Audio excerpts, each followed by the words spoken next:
미국의 성공 철학자 조지 워싱턴 카버는 성공한 사람이 행복하게 사는 것이 아니라 행복한 사람이 성공을 하더라 그랬습니다. 그는 계속해서 말하기를 둔한 사람은 지혜로운 사람을 이기지 못하더랍니다. 또한 지혜로운 사람들, 머리가 좋은 사람은 열심히 사는 사람을 이기지 못하더래요. 열심히 사는 사람들은 즐기면서 인생을 사는 사람들, 행복하게 사는 사람을 이기지 못하더라는 것입니다. 하나님께서는 하나님의 자녀들이 이 땅을 살아가는 동안에 행복하게 살기를 원하십니다. 인생의 무거운 짐을 내려놓고 행복하게 예비하는 이 시간뿐만 아니라 인생의 짐을 짊어지고 살아가는 사명의 가파른 언덕을 올라가는 그 시간에도 하나님의 자녀들이 행복하기를 원하십니다. 이 세상 살아가다 보면 고난이 있을 수 있고 어려움이 있을 수 있지만은 그 고난 때문에 행복을 빼앗기지 말라는 겁니다. 우리는 높은 자리에 올라 있어도 행복할 수 있고 낮은 자리에서도 행복할 수 있습니다. 가졌을 때도 행복할 수 있고 잃었을 때도 행복할 수 있습니다. 건강할 때는 건강의 행복이 있고 병들어서 병마와 싸울 때도 우리는 행복할 수가 있는 겁니다. 특별히 사역자들, 전도자들은 어떤 자리에서도 행복을 빼앗겨서는 아니 됩니다. 평생 행복하기로 결심해야 됩니다. 하나님 앞에 기도할 때 많은 것을 구하지만은 행복의 기름 부으심, 기쁨의 기름 부으심을 구할 줄 알아야 합니다. 적어도 전도자들에게는 내 고난, 핍박, 상실을 통해서라도 주님이 전파될 수 있다고 한다면 그건 나의 행복이라고 하는 거죠. 심지어 내 목숨을 담보로 하고서라도 온 땅에 복음이 전해질 수만 있다고 한다면 그건 우리 영광이라는 거죠. 그래서 우리 하나님의 자녀들에게 순교는 최고의 영광이 되는 것입니다. 오늘 본문은 전도자 사도 바울의 자기 행복 선언입니다. 바울은 참 행복했던 전도자였습니다. 바울의 행복 선언이 거루 거각이나 진수성찬을 차려놓고 한 말이 아니라고 하는 데에 귀중함이 있습니다. 바울은 쇠사슬에 매인 죄인의 몸으로 행복을 선언하고 있습니다. 평소 행복을 느끼고 살던 사람도 손에 쇠고랑을 차고서까지야 행복에 겨워한다는 것이 쉬운 일은 아니지요. 내 꼴이 이래서야 내가 행복하다고 말한들 세상 사람들 누가 이해하랴 낙심할 수 있고 내적인 갈등이 얼마든지 일어날 수 있는 상황입니다. 지금 바울은 재판정에 서 있습니다. 재판관은 일개 하급 판사가 아니라 한 나라의 왕입니다. 이런 상황에서 기도한다고 한다면은 하나님, 내가 하나님의 자녀인데 나도 예수 믿지 않는 저 사람보다는 잘 되어야 되지 않겠습니까? 나도 저 자리에 앉게 해주십시오라고 기도할 수 있겠죠. 그러나 저 왕도 나처럼 되게 해주십시오. 얼마나 역설적인 말입니까? 바울은 포박된 몸으로 재판하는 왕 앞에 서서 당신도 나와 같이 되기를 원하오라고 말합니다. 당신도 나처럼 행복했으면 좋겠습니다라고 말합니다. 아무리 높은 행복감이나 고상한 마음의 평강도 밖으로부터의 자극이 오면 무너지기 십상입니다. 가령 모욕을 당했을 때 그렇습니다. 강아지 한 마리는 주림을 참기 어려울지 모르나 인격을 가진 사람은 모욕을 참기가 어려운 법이지요. 바울아, 너의 많은 학문이 너로 하여금 미치게 했구나. 바울은 자신이 미친 사람으로 취급받는 모욕 앞에서 태연자약, 나는 세상에 그 누구보다 행복하다고 말합니다. 동정을 받았을 때도 행복감과 마음의 평정을 잃어버릴 수 있습니다. 묵묵히 어려움을 극복하던 사람도 누군가 애틋한 동정의 눈길을 보낸다고 한다면 그 마음이 무너질 수 있습니다. 바울아, 네가 교육계로 나갔더라고 한다면 총장은 되었을 터이고, 네가 사업을 했더라면 회장, 사장은 되었을 터이고, 네가 정치를 했더라고 한다면 로마 총독은 되었을 터인데 어쩌다가 이 꼴이 되었느냐? 동정 앞에 마음이 약해질 수 있지요. 그러나 사도 바울은 불운하로 혹은 박복한 사람으로 동정하는 사람 앞에 당신들도 나처럼 되라고 외치고 있습니다. 그 사람들처럼 살지 못하는 자신의 신세를 한탄하지 않았습니다. 불행해하기는 그냥 자신이 하나님 앞에 복받은 자임을 깨닫고 당신들도 모두 다 나처럼 행복하기를 원합니다 라고 말합니다. 사람들은 흔히 권력 앞에 위축을 당하곤 합니다. 그러나 사도 바울은 권력 따위엔 안중에도 없다는 태도였습니다. 아그리빠 대왕도 베스도 총독도 만장하신 재판관 여러분들도 더 나처럼 행복하기를 원합니다 라고 당당히 외칩니다. 재판정에서 지금 재판을 받고 있는 사도 바울의 그 모습을 한번 상상해 보십시오. 2년 동안 감옥에 갇혀 있었으니 그걸 뭘 그리 오죽했을까요? 부실한 음식으로 연명했으니 얼굴엔 영양실조가 완전했을 터이고 자유로이 움직일 수 없었으니 건강 상태가 좋을 리 만무했겠지요. 의복은 남루했고 형색은 초라하기 짝이 없습니다. 속인들의 눈으로 보면 쉽게 업실 여길 만도 했고 쉽게 동정할 만도 했습니다. 아마 불행하게 보였을 것입니다. 그러나 이런 상황 속에서 사도 바울은 나는 천지를 지으신 하나님 앞에 용납받은 존재이다. 나는 예수 믿고 하나님의 자녀가 되었다. 이 세상을 변화시킬 위해서는 복음을 전하는 사람으로 부름을 받았다. 자신의 행복과 영광을 자신만만하게 선언하고 있습니다. 이게 적어도 그리스도인의 모습이라는 겁니다. 도무지 행복할 수 없는 상황 속에서 나는 행복한 전도자입니다. 자신의 행복을 선언합니다. 그래서 오늘 설교 제목이 나는 행복한 전도자입니다 라고 잡았습니다. 무엇이 그토록 행복했을까요? 구원받았다는 한 가지 사실 때문에. 다 나와 같이 되기를 무슨 뜻일까요? 나 사도 바울처럼 여러분들도 다 구원 얻는 복음을 알고 구원받기를 원합니다 이 말입니다. 예수님을 만나기 전 바울은 예수 믿는 사람 잡아 죽이는 것이 사명이라고 생각했습니다. 회당마다 찾아다니며 예수 믿는 사람 잡아 채찍하고 감옥에 가두었습니다. 그것도 모자라 외국의 그리스도인들을 찾아내 죽이기 위해 다메섹 언덕을 넘어가고 있었습니다. 그곳에서 예수님을 만난 것입니다. 아, 이분은 하나님이셨구나. 이분은 부활하셨구나. 살아계시는 분이시구나. 역사를 운행하시는 분이시구나. 우리를 심판하실 분이시구나. 사울아 네가 어찌하여 나를 핍박하느냐? 주여 네시오니까. 나는 네가 핍박하는 예수다. 교회를 핍박하는 것이 하나님을 핍박하는 일이 된다는 사실을 깨닫게 된 것이죠. 교회를 사랑하는 것이 예수님을 사랑한다는 이 사실을 깨닫게 되고 평생 교회를 세우고 교회를 건강하게 만들기 위해서 그 교회를 다시 온 땅에 나누고 확장하기 위해서 생애를 걸었던 것입니다. 아, 하나님을 섬긴다는 게 하나님을 핍박하는 일이 되어버렸구나. 저들이 내 형제 자매인 줄 알지 못하고 저들을 채찍질하여 옥에 가두었구나. 나는 그분이 내 주님인 줄 알지 못하고 채찍 휘둘러 때린 불효자식이구나. 땅을 치며 울었습니다. 물 한 모금 음식 한 톨 입에 넣지 아니하고 사막에서 엎드려 몸부림을 했습니다. 성령을 경험했습니다. 복음을 받았습니다. 복음 전도자로 소명을 받았습니다. 흙먼지를 틀고 일어납니다. 전혀 새 사람이 되었습니다.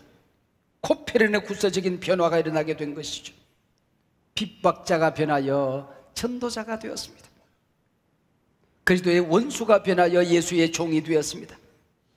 예수님을 박해하던 자가 변화되어서 예수님을 전하는 것을, 그리고 고난당하는 것을 최고의 영광으로 알고 살았습니다. 그래서 골로새서 1장 24절에서 그런 말합니다. 나는 이제 너희를 위하여 받는 괴로움을 기뻐하고 그리스도의 남은 고난을 그의 몸된 교회를 위하여 내 육체에 채우느라. 예수님 때문에 당하는 고난이 기쁨이라고. 이 몸뚱아리를 갈기갈기 찢어서 복음을 전할 수 있다면 그게 영광이라고 말하고 있습니다. 내 심장엔 구원의 감격이 가득 차 있고 내 얼굴에는 기쁨이 흘러넘치고 내 입술에는 예수님의 사랑과 복음이 흘러넘칠 때에 이를 두고 우리는 리얼 크리스천, 진정 하나님의 자녀라 말할 수가 있는 거겠죠. 공산당원은 성분을 나눌 때 토마토 공산당원과 사과 공산당원으로 나눈대요. 토마토는 겉도 빨갛고 속도 빨갑니다. 겉으로 봐도, 속을 들여다봐도 공산당원, 토마토 공산당원이 있고, 겉은 빨간데 껍데기 까고 들어가면 노란 사과가 들어있는 가짜 공산당원이 있다고 그럽니다. 그리고 그 사람들은 남반부에도 공산당원이 있는데 이런 사람들을 두고 수박 공산당원이라 한답니다. 겉은 파란데 까보면 빨간 게 들어있답니다.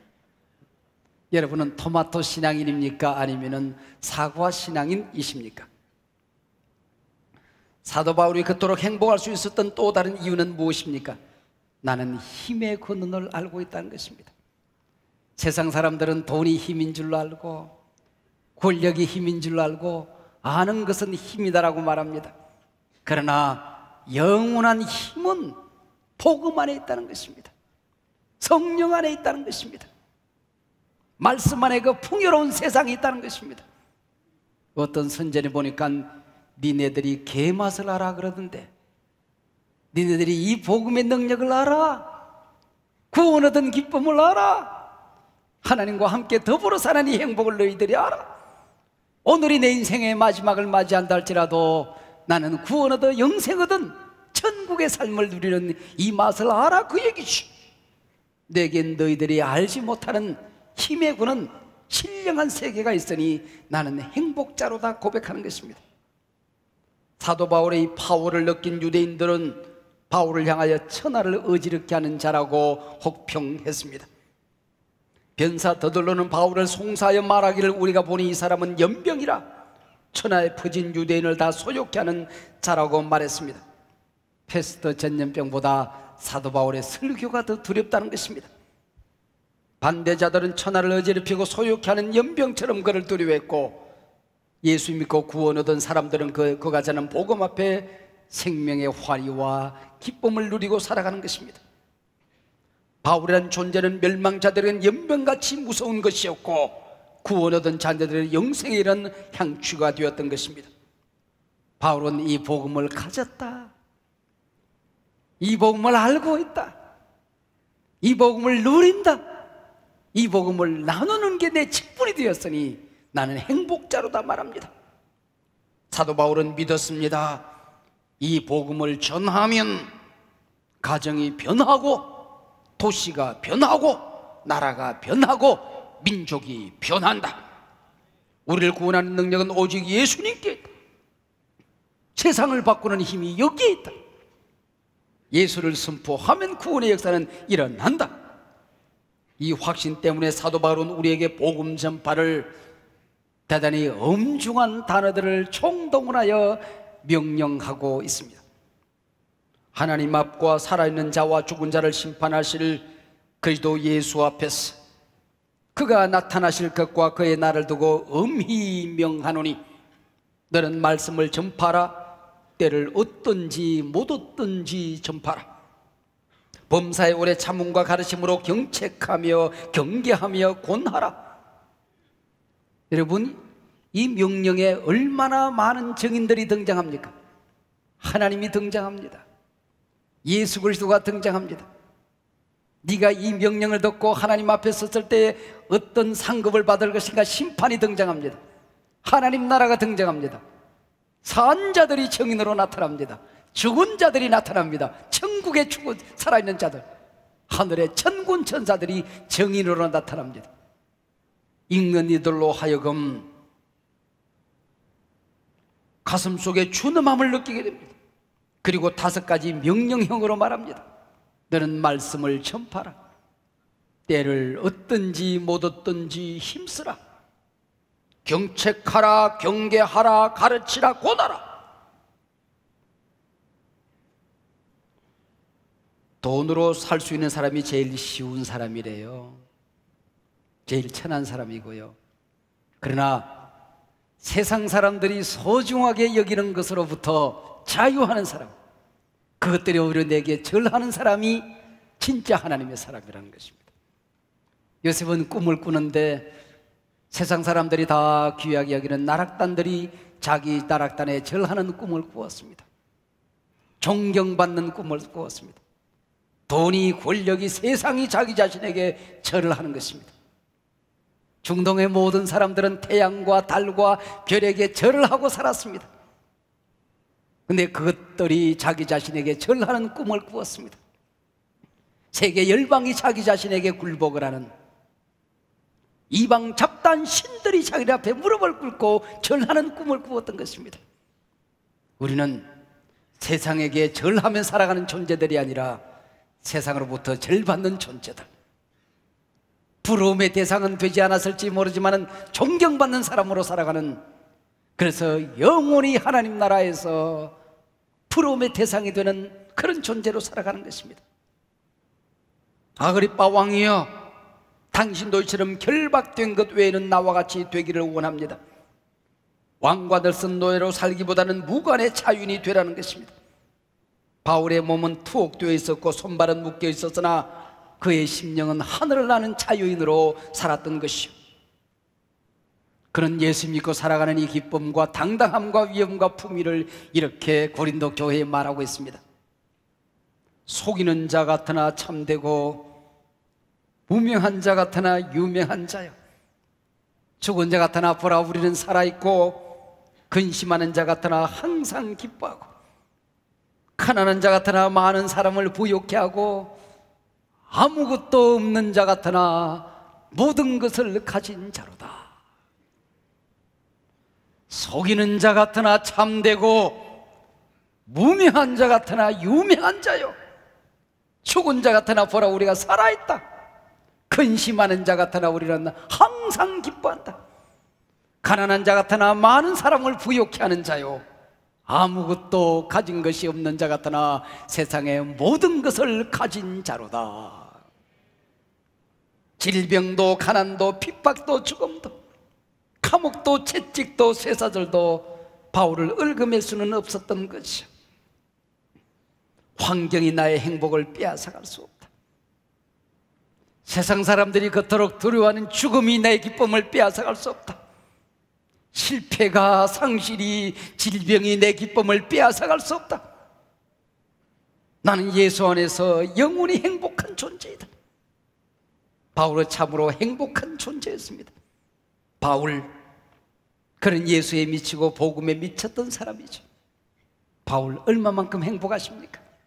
죽을 만큼 행복하오, 미칠 만큼 행복하오. 행복한 전도자, 그가 사도 바울이었습니다. 바울의 간증을 돕고 있던 베소도 총독이 말합니다. 바울아, 네가 미쳤구나. 너 공부를 많이 하더니 미쳤다. 구원받은 간증 때문에 바울은 미쳤다는 얘기를 들었습니다. 바울의 그 엄청난 중생의 체험을 들었을 때에 황당무계한 얘기로 들렸던 게지. 하늘에서 하나님 되시는 예수님이 나타나 나를 불렀다고 하니 미친 사람으로 보였던 게지. 이 세상이 전부가 아니요 영원한 세상이 있습니다. 선악간에 반드시 심판을 받게 될 것입니다. 지옥이 있고 천국이 있습니다. 저놈이 미쳤구나. 믿음 없이 세상을 보면 세상은 참 간단합니다. 태어나서 먹고 자고 싸고 죽으면 그만입니다. 그러나 우리는 압니다. 이 고기 덩어리 육신 말고 영혼이 있다는 것을, 우리가 살아가는 짤막한 세상 말고 영원한 세상이 있다는 것을, 인간이 이 세상을 주도하고 살아가는 것처럼 보이지만은 이 세상을 만든 분이 계시고 이 세상을 끝내는 분이 계시고 영원한 날을 준비하고 날 기다리는 그분이 살아계신다는 사실을 우리는 압니다. 바울아, 네가 미쳤구나. 너의 많은 학문이 너로 하여금 미치겠구나. 선생님, 무엇이 선생님을 그렇게 미치게 만들었습니까? 예수 사랑이 나를 미치게 만들었다네. 버림받아 마땅하고 죽어 마땅한 나를 구원하시고 용서하셨으니 미치지 않을 수 있겠는가? 썰어버려 마땅하고 1100번 죽어 마땅한 나를 소중하다 귀하다 너는 나의 자녀다 이 복음 땅끝까지 전하라 사명 맡겨주셨다니 내가 미치지 않을 수 있는가? 나는 힘이 없으나 성령이 나와 함께하면 모든 것이 가능하니 나는 성령에 미치지 않을 수 있는가? 말씀 안에 이 세상을 바꾸는 모든 것이 들어있으니 나는 말씀에 미치지 않을 수 있는가? 내가 복음을 부끄러워하지 않으니 복음은 모든 믿는 자를 구원하는 하나님의 능력이 되는데, 복음을 전하기만 하면 죽은 자가 살아나는데, 지옥문은 닫혀지고 천국문은 열려지는데 내가 복음에 미치지 않을 수 있겠는가? 그래서 그는 예수는 하나님이시다, 그분은 살아나셨다, 그분 믿으면 구원받는다, 영원한 세계가 있다 미치도록 외치면서 살았던 것이죠. 우리가 예수와 복음을 미치지 않아도 이 세상 사람들은 무엇인가 미쳐야 산답니다. 20대는 사랑에 미치고, 30대는 야망에 미치고, 40대는 일에 미치고, 50대는 소유와 건강에 미치고, 60대는 명예의 은퇴에 미치고, 70, 80에는 인생의 멋진 마무리를 위해서 미친답니다. 여러분은 무엇에 미쳐 사십니까? 교회가 좋아서 미쳐본 적이 있으십니까? 내가 이 땅에 태어난 그 존재 가치가 위해서 미쳐보신 분이 계십니까? 예수님이 너무 좋아서 미쳐보신 분이 계십니까? 기도에 미쳐보셨습니까? 성경에 있다가 미쳐보신 분이 계십니까? 복음 전하는 게 좋고 또 좋아서 미쳐보신 분이 계십니까?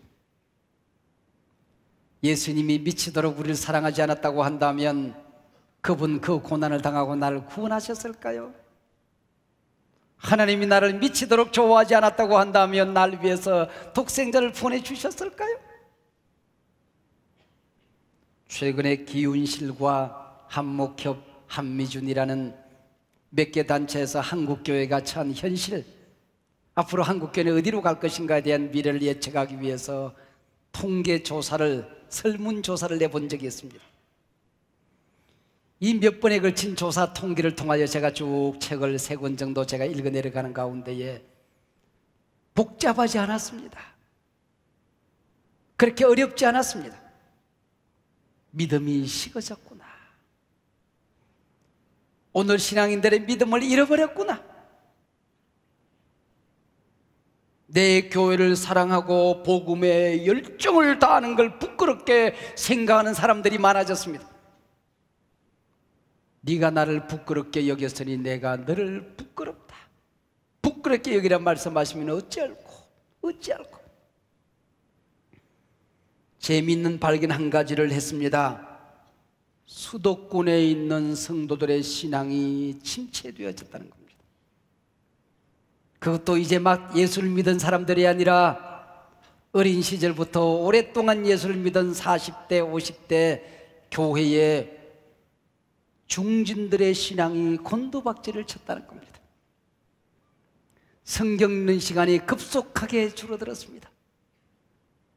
창자가 끊어지는 고통으로 끈질긴 기도하는 성도들이 사라졌습니다.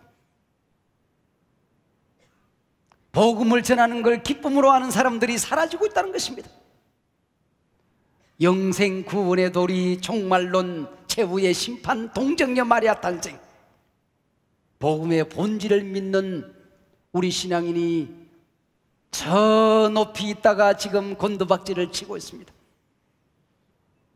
세상의 그까지 언론, 방송, 세상의 SNS의 영향력 때문에 동성애를 인정하고, 음주, 흡연을 인정하고, 윤회설을 인정하고, 교회가 불평스럽고, 타 종교가 귀하게 보이고, 하나님의 말씀이 내 머리를, 내 심장을 지배하는 것이 아니라 교회를 무너뜨리기 위해서 몸부림했던 세상의 온갖 언론들의 SNS가 우리의 심장을, 우리의 뇌를 지배하고 있다는 사실을 알게 된 것입니다. 예수님에게 열광하는 성도들이 사라지고 있습니다.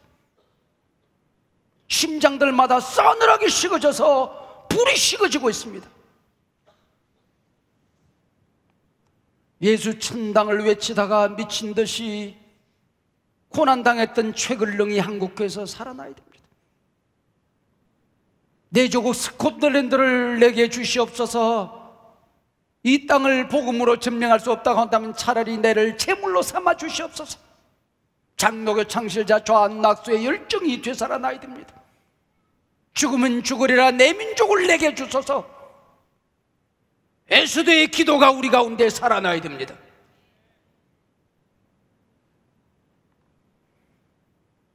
여러분, 신앙생활 해오시면서 언제가 제일 행복했습니까?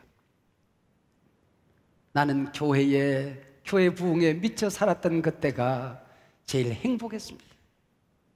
여러분은 어떻습니까? 교회가 좋아서, 복음이 좋아서, 예수가 좋아서 기도에 미치고 복음 전도에 미치고 성도 사랑, 교회 사랑에 미쳐서 뛰던 그때가 제일 행복했습니다. 세상 살기 힘들다고 기쁨을 빼앗기고 살지는 마십시다. 행복을 강탈당하고 살지는 마십시다. 하나님 앞에 나 자신에게 세상을 향하여, 우리를 유혹하는 마귀를 향하여 우리는 행복을 선언하십시다. 예수가 내 안에 계시니 나는 70억 인구 가운데 가장 행복한 자이다. 우리 가족들 서로 사랑하고 아껴주니 우리 가정은 20억 이 지구상의 가정들보다 가장 행복한 가정이다. 한국에 5만 교회가 있지만은 하나된 비전으로 서로 사랑하는 우리 교회, 한국에서 제일 행복한 교회다. 나는 행복한 아빠다. 나는 행복한 아내다. 나는 행복한 목사다. 행복한 성도다.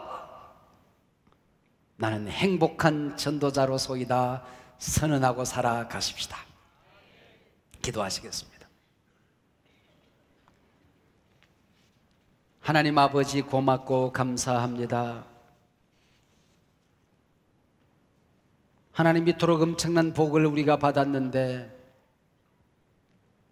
썩은 동아줄을 붙들다가 찾다가 바닷물을 찾아 헤매다가 또 목마름으로 주님 앞에 달려온 우리들, 하나님 다시 한번 우리에게 복음의 열정을 주시고 성령을 부어주시고 하나님 나라 소망을 주시고 사명 주시고 사도 바울의 심장을 우리에게 허락하여 주셔서 오늘 이 자리에 있을 때 나는 행복한 하나님의 자녀입니다, 세상을 향하여 당당히 선언할 수 있는 믿음의 불을 받아 일어서게 하여 주시옵소서. 예수님 이름으로 기도하옵나이다. 아멘.